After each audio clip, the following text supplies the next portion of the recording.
Hey everyone, how's it going? I'm back, new editing software, and new comic to review. And what am I going to review? Well, the themes of the Dark Tower series is usually the clashing of the genres, or at least that's one of them. You know, we saw fantasy meet with western and horror, and the story right here definitely does that.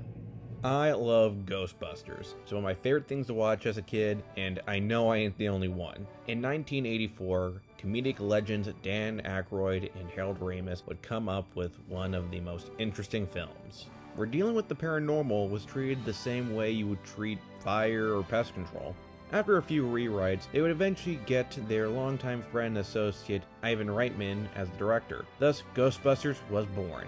Saying the film was a big hit would be an understatement. This film was a juggernaut, leading to not just a sequel in 1989, but earlier a hit TV series called The Real Ghostbusters in 86, which was so big itself, got a sequel in 97 with The Extreme Ghostbusters. Which, despite the name, was a pretty underrated series and actually my favorite take on the Ghostbusters. We also had several video games, toys, and yes, comics. A lot, and I mean a lot, of comics by several different companies. Hell, it even had a manga in 2008.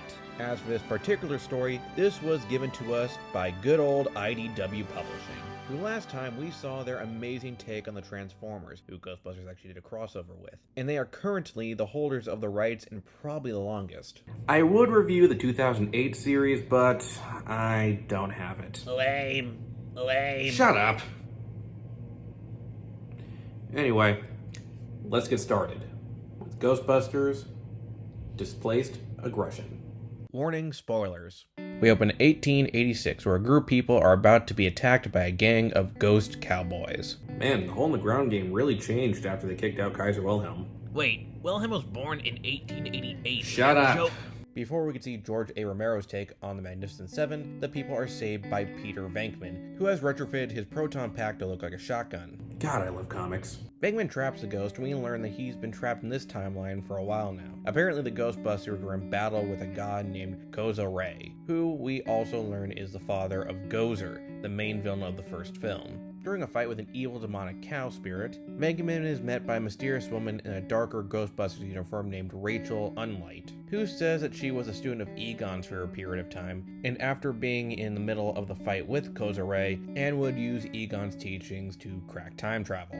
Cause shut up. She would help Venkman also take out a ghost train, and the two would head off to find the others. What dangers will they face? Can they stop Koza Ray? And who really is Rachel Unlight? Cause yeah, they don't even try to hide the fact that her explanation is complete bull. Anyway, you need to read the rest of the story to find out. The story has a pretty interesting premise with the Ghostbusters being trapped in different points in time, giving us the opportunity to play with the designs of the tech, of course the first example being Venkman's shotgun proton pack. We also have a compelling opening with it actually starting in media res, instead of having us open with the encounter with Koza Ray. The story was written by Scott Lobdell, who actually has a history on writing horror comedies, akin to Ghostbusters, like the 2017's Happy Death Day, while his comic books are a bit of a mixed bag. The worst being the New 52 run of Red Hood and the Outlaws, which, man, that's bad. But besides that, he has done some good stuff too, like some of the crossovers he did.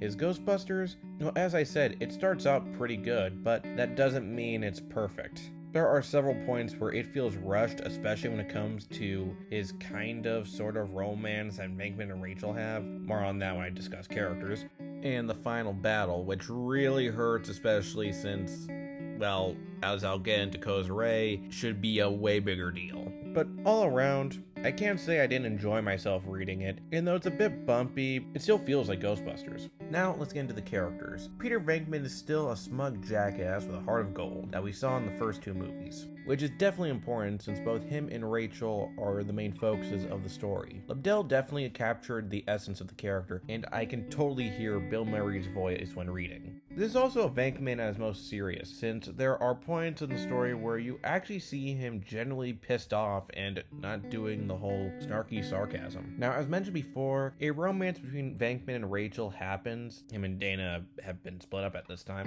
It starts out fine, with clear signs of chemistry with their back and forth, but near the end, it got pretty freaking rushed. It was treated like they were together for a long time. Yes, I know time travel, so maybe they are together longer than the story makes it seem, but it certainly didn't feel like that for the two. Rachel was a pretty interesting character. Like many characters I liked in the past, is a character who played with my expectations. When I first saw her, I got some Mary Sue vibes from her. But luckily, she is not a Bliss character, if you know what I mean. She's very likable, has a few good jokes, and as mentioned, a really decent dynamic between her and Venkman, at least until the end. There is clearly a mystery of who or even what she really is, and it's handled pretty well at first. It makes you wonder whether or not she's really on the Ghostbusters side, with the art even making her look a bit sinister in some cases. But at the same time, she really wants to stop Koza Ray. Only to the end you finally learn what her secret is, and without spoiling it, I'll say that the answer itself is not bad, but the reveal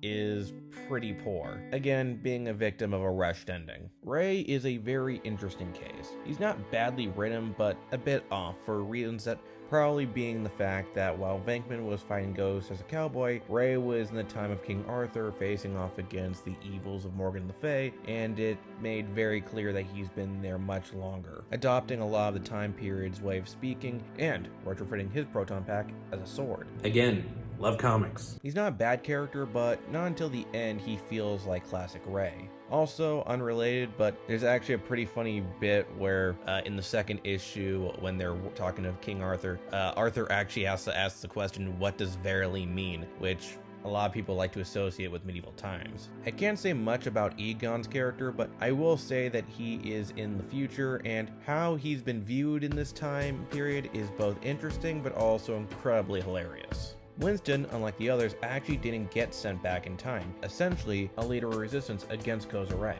Seriously, if anyone makes cracks about you liking this character, just point out the fact that he faced off against a god's demonic army. Speaking of Koza Ray, despite being the main villain, much like his son, doesn't really show up until the last issue. We do see flashbacks of him facing off against the Ghostbusters, and we do get hints of what he looks like. But it's only until the end we get to see him speak, and we get an idea of his personality. Said personality isn't much to say. He just kinda comes off as a snarling monster, and while he does say more than his son, Gozer at least felt like something out of your nightmares. Despite having little screen time, you always had this sense of his presence, a feeling of dread whenever you saw his minions do his will. His old man, however, I didn't really get that. He does make a return later where he's handled better, but here, not awful, but a bit disappointing. As for the supporting cast, pretty good, though the only one who really gets to shine is King Arthur and Morgan, who honestly could have been the main villain of their own story, while everyone else is just reacting to the group's actions. That was done by Elias Kazezes.